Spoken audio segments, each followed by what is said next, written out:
C'est-à-dire que grosso modo, là, 90 €, c'est pour ta poche. 280 €, tu vas payer 70 € de démarche. 240 € de transport avant mise en bière, ça, si tu négocies bien, tu vas l'avoir gratos aussi. Donc tout ça, c'est ce qui te rentre dans ta poche. Ok. Tarifs extravagants, pratiques douteuses, loi du silence. Le secteur des pompes funèbres ne s'est toujours pas débarrassé de cette mauvaise image. Ça, c'est les familles que je connais. D'accord. Ça, c'est une connaissance. Ils sont venus, les yeux fermés. D'accord. Et je les ai assassinés. La mort, un sujet intime et tabou dans notre société et qui permet à certains professionnels d'abuser des familles endeuillées. Ah oui, c'est une honte. Elle pleurait, la deuxième fois que j'ai fait chez elle, qu'elle a signé un chèque de 26 000 €. Et Léon, c'est nettoyer un or, c'est de l'or massif, ça s'appelle. Au-delà de la dérive des prix, nous avons découvert des pratiques scandaleuses et indignes, connues par beaucoup de professionnels. Toi, tu vas prendre le corps avec soin, puis tu vas essayer de le déposer délicatement, tu verras la boîte de pompe à côté, ils vont jeter le corps comme si c'était un sac à patates. Il y en a qui font ça. Ta mère, tu voudras qu'on la mette comme ça dans le cercueil? Les mecs, ils en ont rien à foutre. Le dos congelé complètement. Oh là là là là. Quelle catastrophe, regarde. Quand il n'y avait pas de famille dans les domiciles, on nous demandait de fouiller, essayer de récupérer les livres de famille. Il fallait absolument récupérer des documents pour pouvoir ramener ça à notre patron. Face au scandale, certains n'hésitent pas à briser la loi du silence ou à se battre pour que les défunts et leurs familles soient respectés. Moi, j'ai aucune vengeance personnelle. Si je le fais aujourd'hui, c'est pour les familles, c'est pour les défunts. Un combat contre ceux qui dépassent les limites de la morale. Je vais creuser en dessous, là. Comme ça, tu vois, un système de... Ah, je vais en face. J'ai une fausse copine en face, je vais balancer tout en face, et là, Pendant plusieurs mois, un de nos journalistes a infiltré ce milieu secret qui préfère toujours rester dans l'ombre.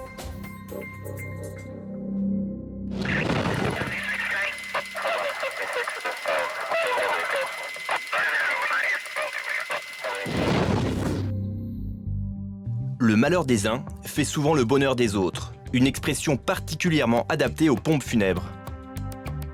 Un secteur qui pèse près de 2 milliards d'euros par an. Et la facture n'a cessé d'augmenter pour les familles endeuillées, plus 35% en 10 ans. Une dérive des prix incontrôlée et un secteur qui souffre encore d'une mauvaise réputation. Malversation financière, affaires sordides, la presse fait régulièrement les gros titres sur des cas de pratiques douteuses. Des fraudes, des escroqueries alors que les familles qui viennent de perdre un proche sont particulièrement vulnérables. Je cherche à me faire embaucher dans ce milieu très fermé pour voir si cette réputation sulfureuse est exacte. Je postule pour un poste de commercial. Je rédige une lettre de motivation, un CV, puis je passe des dizaines de coups de fil un peu partout en France. Les premiers résultats sont plutôt décevants. Je voulais savoir si vous aviez besoin de personnes. Non, pas du tout, monsieur. Vous cherchez personne. D'accord. Je voulais savoir si vous aviez des postes dans votre société. Du tout. Il n'y a pas de... Non, désolé. Conseil funéraire, on a tout ce qu'il faut. Vous avez tout ce qu'il faut, d'accord. Pas d'embauche de commercial. Visiblement, ce secteur a un petit problème. Et pour cause, le nombre de décès a tendance à diminuer. On a compté 531 000 morts en 2011, c'est près de 8 900 en moins par rapport à 2010. Grâce au progrès de la médecine, les Français vivent plus vieux. La courbe des décès, stable aujourd'hui, devrait décoller d'ici les années 2030. Avec la disparition de la génération du baby-boom, on comptera alors plus de 700 000 morts par an. Le marché est promis à un bel avenir.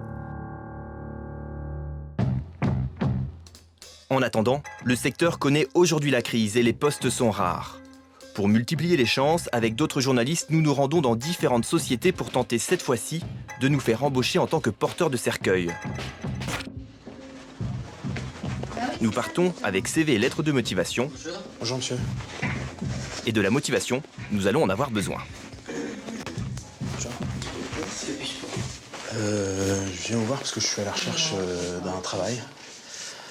Et je voulais savoir si vous cherchiez des personnels en ce moment. Vous avez déjà fait les morts?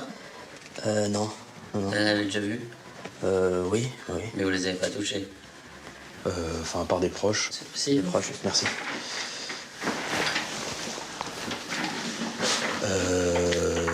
Non, en fait, avant, j'étais pas du tout dans ce secteur-là. Je travaillais Parfois, je fais des petits boulots, j'étais serveur, dans la manutention, tout ça. N'oubliez pas que ce sont des morts. Des fois, c'est difficile. Des fois, c'est pas difficile, mais des fois, c'est très difficile. Quand vous avez quelqu'un ici ramassé, qui est descendu du 5e étage, vous la ramassez en bas. Quand quelqu'un est passé sous le métro ou le train, quand les gens se foutent un peu de fusil, il faut savoir que vous n'allez pas avoir que des gens dans le lit bien en train de dormir. C'est tout des trucs qui sont difficiles à admettre. À la fin, on m'a dit que c'était un métier certes difficile, mais quand même qui permettait de bien gagner sa vie. Dites-moi, monsieur, ce qu'il vous faut pour gagner extrêmement bien votre vie, monsieur. 2 000 €, quelque chose comme ça. C'est plutôt entre 1 500 et 1 200 €. Entre 1 500 et 1 200 €. Oui. Entre 1 200 et 1 000, d'accord. Ok. Je sais pas, vous peut-être un peu réfléchir comme... Comment? Je dois vous faire réfléchir. Ouais. Quand je vois que des entreprises font faillite, faut pas déconner. Que cela, oui. Il n'y a pas de boulot. Ici, des gens, il y en a trop. Ouais. Donc s'il y en a trop, il n'y a plus qu'à se lever, ils en prennent. Enfin, c'est tout. Il y en a toujours un qui fera moins cher que l'autre. vous me refroidissez un peu là quand même. Mais je dois vous refroidir. Ouais. Je dois vous refroidir. Voilà, l'histoire de dire qu'on va gagner beaucoup de pognon. Quand on paye un mec 1 200, 1 500 € par mois pour aller ramasser des cadavres, pour aller faire des trous dans le cimetière, je me suis jaune. Parce que moi, c'est bien l'exploitation. C'est bien l'homme qui exploite l'homme. Bon courage. Merci. Au revoir. Au revoir, monsieur. L'exploitation de l'homme par l'homme. Me voilà prévenu. Après avoir visité une trentaine de pompes funèbres, toujours pas d'embauche. Lors d'un entretien, nous allons découvrir une autre pratique très répandue dans le secteur des pompes funèbres, celle de la sous-traitance. Je viens vous voir parce que je suis à la recherche d'un emploi. Ouais. Et je voulais savoir si par Qualité, hasard... vous cherchez porteur. Oui, voilà, ouais, porteur. Je vais vous donner un numéro de téléphone, vous allez voir avec eux, c'est Ouais. le fournisseur de porteurs. C'est gentil. Vous savez, quand on est dans la merde, des fois, il faut se faire aider. Ça embauche pas mal en ce moment? C'est comme tout en ce moment, il n'y a pas beaucoup de boulot, parce que le temps est très clément. Et en ce moment, vous avez de l'activité? Moi, j'embauche pas parce que je sous-traite tout. D'accord. Ce sont mes fournisseurs qui me fournissent ces porteurs. Mais vous avez de l'activité en ce moment? Gentiment. Calmement, calmement. Mais c'est encore un secteur qui... Voilà, c'est pas... Pour les fournisseurs, ils sont moins embêtés que nous parce que nous, il y a beaucoup de concurrence. Donc celui qui fournit des entreprises a du boulot parce que le marché s'est atomisé. Donc il y a beaucoup d'entreprises qui amènent du boulot, du volume. Lui, il a toujours le même boulot. C'est nous qui souffrons parce qu'on est en concurrence souvent. C'est pas pareil. Mais vous êtes grand, vous êtes costaud, il peut très bien avoir besoin d'un collaborateur. Appelez-les. Parce que vous sous-traitez tout, c'est ça? Oui, c'est ça. On a du boulot, on achète. Chez nos fournisseurs, il n'y a pas de boulot, on n'achète pas. C'est lui qui s'amuse avec les 35 heures, c'est pas moi. D'accord. Voilà. Si j'y vais, ils peuvent me rappeler au bout de combien de temps? Allez-y, vous verrez, pour venir. Bon courage, bonne chance. Ce sont donc les prestataires qui embauchent le plus dans le secteur des pompes funèbres. C'est d'ailleurs dans ce type de société que j'obtiens mon premier poste. Je serai mis à l'essai pendant 15 jours en tant que porteur de cercueil. Pour ce travail manuel mais hautement solennel, le costume est de rigueur. Petite particularité, le mien est équipé de caméras cachées. Contrairement aux autres métiers du funéraire, il n'est pas nécessaire d'effectuer une formation pour être porteur. Premier jour, rendez-vous à 7h45 dans des locaux situés au sud de Paris. Bonjour. Bonjour. Je suis Sylvain. Ah, enchanté. Voilà. Bonjour. Bonjour. Alors, cérémonie. D'accord. Et Sylvain, un tout nouveau, il vient voir pour... il vient voir si le métier lui plaît. Enfin, le métier... L'accueil de la part de mes collègues est assez chaleureux. Après les présentations, petit briefing avec le responsable du planning qui doit m'expliquer quel sera mon rôle pour les prochains jours. Le boulot de porteur, ça consiste à aller sur le lieu de mise en bière, faire la mise en bière, c'est-à-dire prendre le corps sur un plateau, le mettre dans le cercueil, et puis après à l'église, dans les églises, il y a des trucs à mémoriser, dont on appelle ça une chorégraphie. Chacun ne part pas au moment où il veut, c'est bien défini. Et ensuite c'est l'inhumation. Après, il y a certaines choses, c'est psychologique. Hein. C'est voilà, où tu supportes ou tu supportes pas. Ouais. Toucher à un corps, des fois, psychologiquement, tu peux ne pas supporter.